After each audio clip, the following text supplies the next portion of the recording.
El asesinato de Kfir, de Ariel y de Shiri Vivas por parte de la confirmación oficial ya del gobierno de Israel. Muy triste y seguramente va a tener mucha réplica porque lamentablemente no se habían convertido por la brutalidad del secuestro, ¿no?, de una mamá con sus dos bebés en un símbolo en el mundo entero, no solamente en la Argentina porque son argentinos. Bueno, volvemos a las noticias de nuestro país vinculadas con la investigación que se está llevando adelante por el tema de Libra y el presidente Javier Milei. Allí, bueno, la batalla principal, la famosa batalla cultural de la que habla permanentemente el gobierno, se libra en las redes sociales, ¿no? La batalla comunicacional que da el gobierno está en las redes. El presidente durante muchísimo tiempo sostuvo que él seguía usando su cuenta de red X personal, a pesar de que tiene el tilde gris, que eso lo puso Elon Musk para personajes relevantes del mundo, ¿no?, para primeros mandatarios, por eso el de Milei tiene el tilde gris y lo hace distinto al de cualquier otra cuenta verificada de otros ciudadanos, pero no obstante él dice: es mi cuenta personal, no es la cuenta del gobierno argentino y yo la sigo usando y tengo un lenguaje distinto ahí que el institucional, ¿no?, un lenguaje muchas veces impropio, agraviante. Y esas mismas redes sociales que le dieron rédito político a punto de convertirlo en presidente argentino son las que hoy no le están trayendo este problema porque él utilizó la red social X precisamente para promocionar este tema de Libra. Diego Corbalán, vos nos estabas diciendo que tienen una suerte de medición de cómo fue evolucionando esto de las redes sociales y el presidente Milei. Las primeras 48 horas fueron sanguinaria, digamos. El estallido de la discusión con la palabra clave estafa pega directo en la conversación sobre el presidente, sobre el gobierno y sobre las criptomonedas. Porque cuando también fuimos a analizar la conversación en general en las redes y de los medios de comunicación sobre las criptomonedas, primero que las menciones a la temática se multiplicaron 3, 4, 5 veces. Es decir, los promedios mensuales de charlas sobre criptomonedas se fueron a niveles estratosféricos precisamente por este episodio, una carga negativa en esa discusión. Tenemos algunos gráficos que vos hiciste, si querés me los vas contando, los ponemos y vos me los vas explicitando. Ahí está. Claro, bueno, ahí tenés, por ejemplo, el impacto negativo de lo que tuvo la conversación sobre el tema criptomonedas, hablando sobre el presidente de la Nación. Bueno, y hay veces, todo lo que se habló sobre criptomonedas y el presidente fue de connotación negativa. De lo que ya venía siendo una connotación negativa, yo te decía antes, Débora, a fin de año, en diciembre, ya la conversación en redes sobre el gobierno y sobre el presidente empezó a negativizarse. Y esto fue progresivo. Diciembre, enero y ya en febrero, con este episodio, se potencia un fenómeno que ya se venía dando. ¿Qué quiero decir con esto? Esta crisis, claramente una crisis típica que tiene cualquier gobierno, como fue Skanska con el kirchnerismo, como fue la foto de Olivos de Alberto Fernández y otros ejemplos más. Bueno, este episodio lo agarra al gobierno en un contexto de una, digamos, de una fortaleza en la comunicación pública en disminución. Entonces, el gobierno, ante una situación de crisis, no tiene herramientas para hacer frente, al menos hasta ahora, no tuvo las herramientas para entender que tenía que empezar a recalibrar esto que, si me permitís ponerlo en una figura, creo que se va a instalar como discusión si no se instaló ya al interior de los libertarios o del espacio opositor amigo del gobierno, es decir, al león, a Milei, ¿lo vamos a convertir de carnívoro a herbívoro o vamos a tener otra estrategia? Claro, puede ser. Bueno, me interesa esta nube de palabras que vos también hiciste, ¿no? Contame un poquito. Bueno, ahí tenemos. Las primeras 48 horas, estafa fue la palabra que traccionó prácticamente toda la conversación en redes sociales sobre este episodio. Ya 4 o 5 días después, que es la imagen de la derecha, ahí vemos que ya la estafa como concepto principal mermó en impacto y pasó a tener protagonismo criptomoneda, gobierno, escándalo, Libra. Es decir, se moderó la negatividad. El gobierno ya puede empezar, por lo menos, a respirar aliviado que esto no escaló a más, sino que empezó a moderarse, por lo menos en el debate que se fue dando en las redes sociales. Claro, ahí también veo, y ahí le pregunto a Matías Reyes, que es especialista en cripto, la palabra criptomoneda como una palabra casi central, ¿no?, frente al resto. Esto quiere decir que la gente conoce el tema, que empezó a interiorizarse del tema, que le va a interesar a partir de ahora, que por el contrario, el que le interesaba dice: yo ahí no me meto más. Sí, bueno, esperemos que la palabra esté asociada a más un tema de análisis y de investigación más que de connotación negativa. Perdón, Habitualmente criptomonedas es una palabra muy grande y implica un montón de cosas. Desde nosotros, desde el análisis como industria, siempre lo que tratamos de promover es la educación y que la gente conozca y entienda.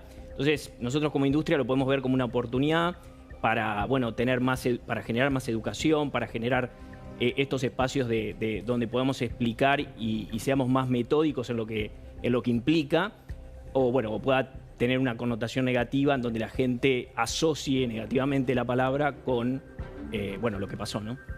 Y respecto de los que realmente están en el mundo cripto, ¿no? ¿Qué lectura hacen de todo esto que pasó? Bueno, lamentablemente para la industria argentina nosotros creemos que en su momento no tuvimos la participación por ahí que por ahí esperábamos con respecto a qué es lo que podíamos aportar al gobierno o a este tipo de proyectos. Yo creo que puntualmente este proyecto, bien explicado y con las herramientas necesarias, no es una idea negativa per se. ¿Y por qué la definieron como un casino? ¿O para vos es errónea esa manera de referirse a esto? Puntualmente, como estaba presentado el proyecto inicialmente, era un proyecto de inversión, no un proyecto de casino. Muchas veces se asocia el casino a las llamadas denominadas meme coins, que son monedas que por sus características tienen una volatilidad enorme y casi es una apuesta que uno hace, que uno realiza a saber cuál va a ser, a determinar en qué momento salir. A riesgo. ¿Y esto no lo era?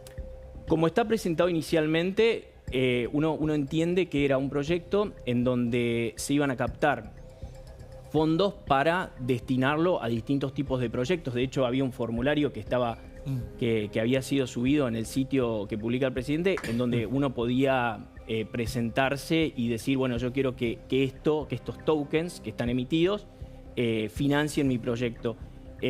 Como idea, eso es algo que existe y realmente puede ser muy, muy innovador y puede ser muy positivo.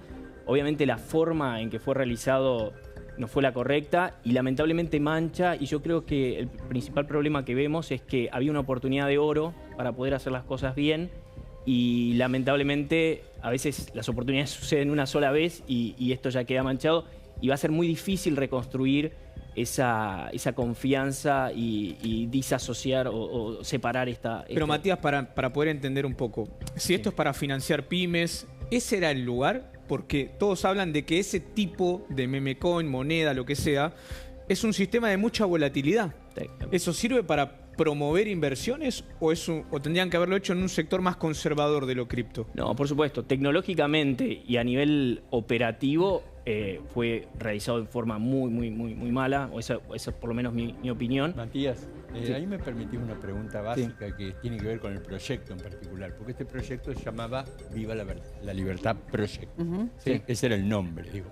¿Ustedes conocen otros casos que haya habido de este tipo en el mundo?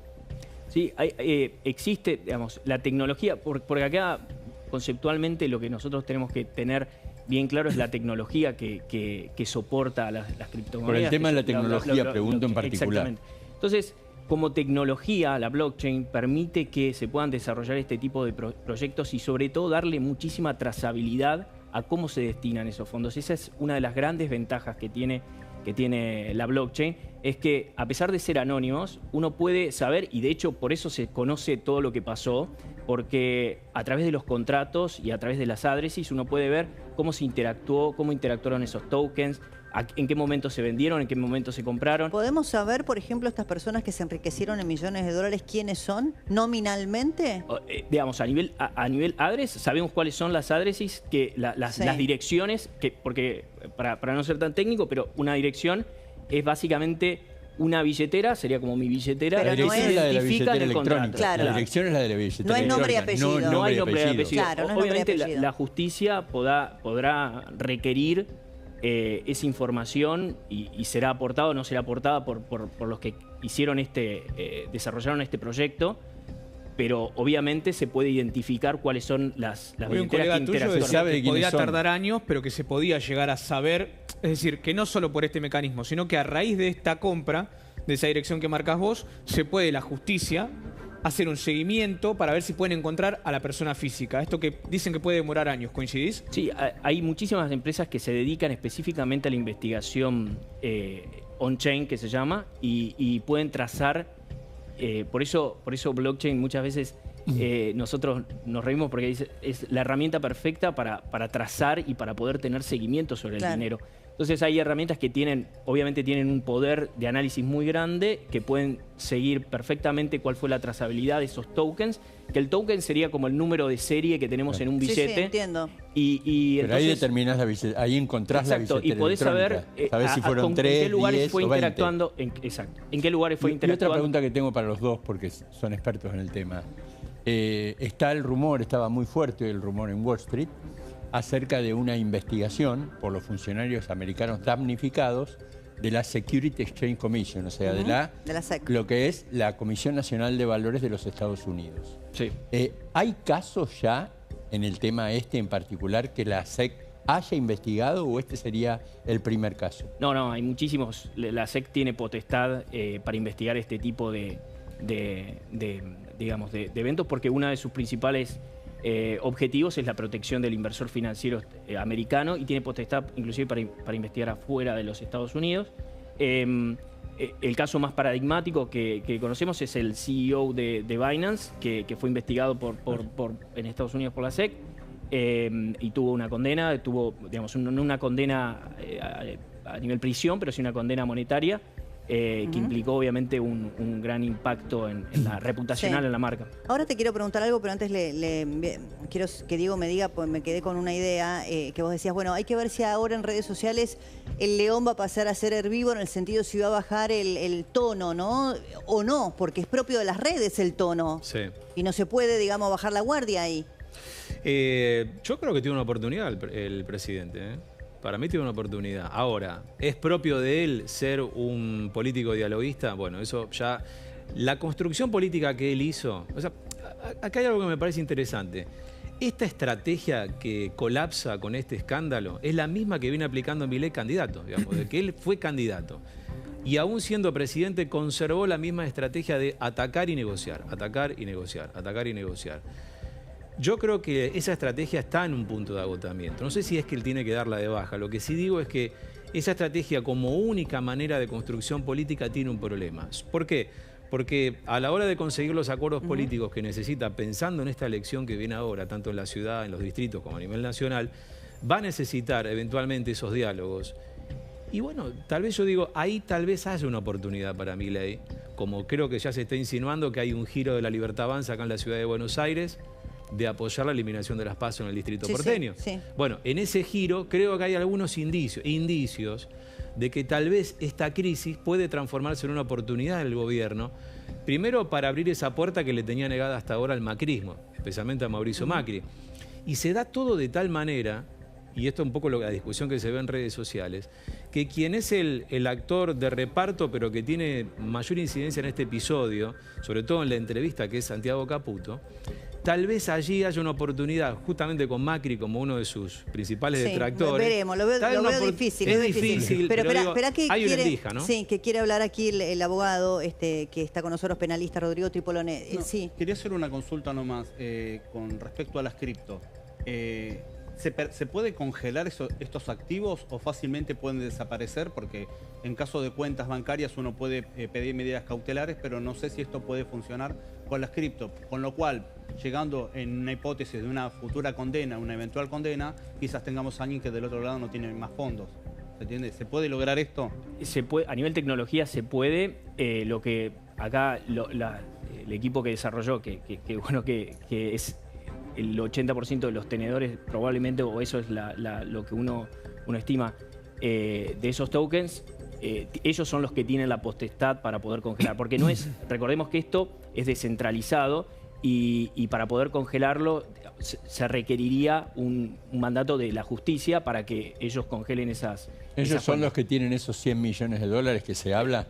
Bueno, no se sabe bien. Estábamos viendo hace un tiempo una entrevista que había tenido y Hayden Davis decía yo tengo los 100 millones, pero qué sé yo. Ahora, Matías, viste que hay mucha gente que mira el mundo de las cripto desde afuera o sin conocimiento, que dice, bueno, pero es un intangible. O sea, está bien, yo invierto tanto y me dicen que gané. Vamos a suponer, si invertí, no sé, 1.000 y dicen que gané, que esto se cotizó, tengo 10.000. Pero aparece como un intangible para la mayoría de la gente, que no es como el plazo fijo que lo puso y sabe que va al banco mañana y cuando vence el plazo fijo retira el dinero. Sí, los activos virtuales conceptualmente son un activo digital, por lo tanto son intangibles, que representan o tienen una representatividad sobre o un contrato, o inclusive hay lo que se llaman stablecoins que tienen una representatividad de un activo real. Pero conceptualmente son virtuales, son intangibles de la misma manera que el dinero uno asume institucionalmente que tiene un respaldo del emisor de ese... entiendo. Débora. Mira, te quiero, a propósito de tu intervención, mira, estaba leyendo algunos datos, me parecieron súper interesantes de lo que está pasando en las redes, pero sobre todo en Twitter. Milei, mira estos datos, ¿no? Tuvo 3.5 millones de menciones en X a nivel global. Vení acá.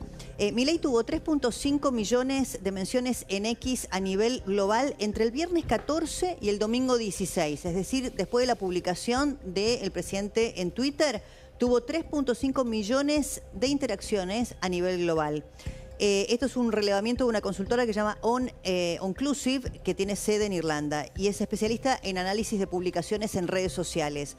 Más de 2,5 millones de las menciones sobre Milei en estas 72 horas fueron en la Argentina. 2,5 millones de intervenciones en X sobre Milei en este tema fueron en la Argentina. Y la estadística refleja el volumen de este escándalo. Pero hay algo más interesante todavía en los números para mí. El 63% de las menciones al presidente fueron críticas, lo que configura un sentimiento digital mayoritariamente negativo, quizá por primera vez desde el 10 de diciembre del 2023. Este dato a mí me parece que es muy importante y que el gobierno seguramente lo debe mirar con mucha atención, porque el presidente, sobre todo por lo que para el presidente representa la red social X, por su vínculo con Elon Musk, por lo que ellos consideran que es un posicionamiento político también que hacen a través de esta red social, haber tenido esta enorme cantidad de interacciones después de la publicación del Twitter del presidente por el tema Libra, que en la Argentina solamente superó más de 2,5 millones de menciones sobre Milei, pero que el 63% de estas menciones fueran, bueno, un sentimiento negativo o un sentimiento digital negativo, para ponerlo en términos de esta consultora que releva redes sociales, me parece que es un dato que el gobierno seguramente está estudiando, porque es la primera vez desde que asume Milei el 10 de diciembre de 2023 que en la red social X hay un espíritu mayoritariamente negativo o cuestionador de una decisión del presidente Milei, que fue la publicación de el tuit que después borró respecto de Libra. Este es un dato, no sé si vos lo compartís. A nivel local para nosotros son números casi parecidos y mirá qué dato que te aporto. De la conversación sobre Milei, hablando o no sobre el escándalo, nosotros llegamos a medir en las 48 horas inmediatamente después del escándalo que estalló, el 65% de las publicaciones en redes y de los medios de comunicación digitales vinculaban al presidente, hablaban del presidente en términos del escándalo. O sea, prácticamente, y esto ahora, con el paso de los días, se moderó un poco en redes, pero en los medios de comunicación, hoy lo que se está publicando, el 75% de lo que se publica sobre el presidente es sobre este escándalo. Es decir, las redes empezaron a ceder para dar otras discusiones y los medios de comunicación sostienen todavía algo que, bueno, hay que ver cuánto tiempo más puede seguir. Pero sí, coincido con esos datos. El presidente entra en una etapa de crisis. Acá hay un tema de reputación, yo te quería decir esto. Acá hay un tema de reputación personal. Acá que él habla del tema criptomoneda. Acá necesita, yo en lo personal, yo no cuestiono la criptomoneda. Acá lo que está en duda es la reputación la palabra del presidente, por supuesto. Y de los sujetos involucrados en esto. Que de lo que hoy se duda es de los orígenes de cada uno de ellos, que hasta algunos colegas apenas hicieron las primeras investigaciones sobre estas figuras, los calificaban de fantasmas. Ni siquiera los podían googlear porque no aparecían. Entonces, me parece que más allá de las criptomonedas, esto es como el martillo. Vos lo podés usar para clavar un clavo, para romper la cabeza a una persona. Totalmente. El martillo no creo que no está en duda. Lo que está en duda acá, quién está operando con estas herramientas y con qué fines, en nuestro caso, fines políticos. Claro. Rodrigo, una consulta te hago respecto de se puso primero el foco en la estafa, es decir, en los damnificados. Sí. Pero después se dijo, bueno, esto sí es un casino, el que entra sabe que puede perder. Ahora, el otro foco es en las negociaciones incompatibles, es decir, en los que se enriquecen. No lo quiero decir así en estos términos, en esta suerte de timba, porque por respeto a los que trabajan seriamente en el mundo cripto. Pero el foco también se puede poner en el negocio de aquellos que se enriquecieron. Desde el punto de vista penal. Ahí digo. estoy entrando, y por supuesto hay que ver, tenemos que separar esto. Si a mí me preguntan, y seguramente a muchos de los que estamos acá, salvo a los expertos, no conozco a nadie que haya invertido en criptomonedas, y menos en esta que estamos hablando. Entonces, hay un halo de misterio detrás de todo eso. Por supuesto que hay que investigar y hay que tratar de limpiar la figura, la investidura presidencial, separarla, tratar de separarla a través de una investigación de estas acusaciones. Yo creo que como cualquier persona pudo haber sido estafada en su buena fe, creyendo que era algo legítimo y que algunos que quizás tendrían acceso a información privilegiada hicieron lo suyo, que es lo que parece al advertir el movimiento que hubo al poco tiempo de retirar esos fondos. Por eso la información privilegiada enseguida nos remite a otra cuestión, que es el tráfico de influencias, ¿no? Y quizás alguno del entorno haya pateado en contra, esté haciendo su negocio paralelo. No creo que el presidente haya sido parte de esto y se haya prestado a estas cosas. De hecho, creo que debe investigarse a fondo, pero para limpiar, repito, la investidura presidencial y dejar de despejar toda duda sobre lo que ha ocurrido, pero nadie en su sano juicio haría algo, una maniobra de este modo, así tan a la vista de todo el mundo. Para que exista un delito tiene que ser, en este caso, hecho de forma dolosa. Él tiene que comprender lo que está haciendo. Yo realmente creo, y esto es una apreciación personal, que fue estafado él en su persona, ¿no? Por otros sujetos que quizás hayan hecho su negocio, pero es una hipótesis. Y que además le sirve mucho a la oposición ahora para tapar lo que está sucediendo realmente en el mientras tanto, como por ejemplo hablamos de la provincia de Buenos Aires, el baño de sangre que está... Sí, ahora vamos a ir con ese tema, sin duda, y con los reclamos que están haciendo los policías también en la provincia de Buenos Aires de cuestiones salariales. Gracias a todos. Después de la pausa, Carlitos, me vas a hacer el desagregado de este dato que impacta a la clase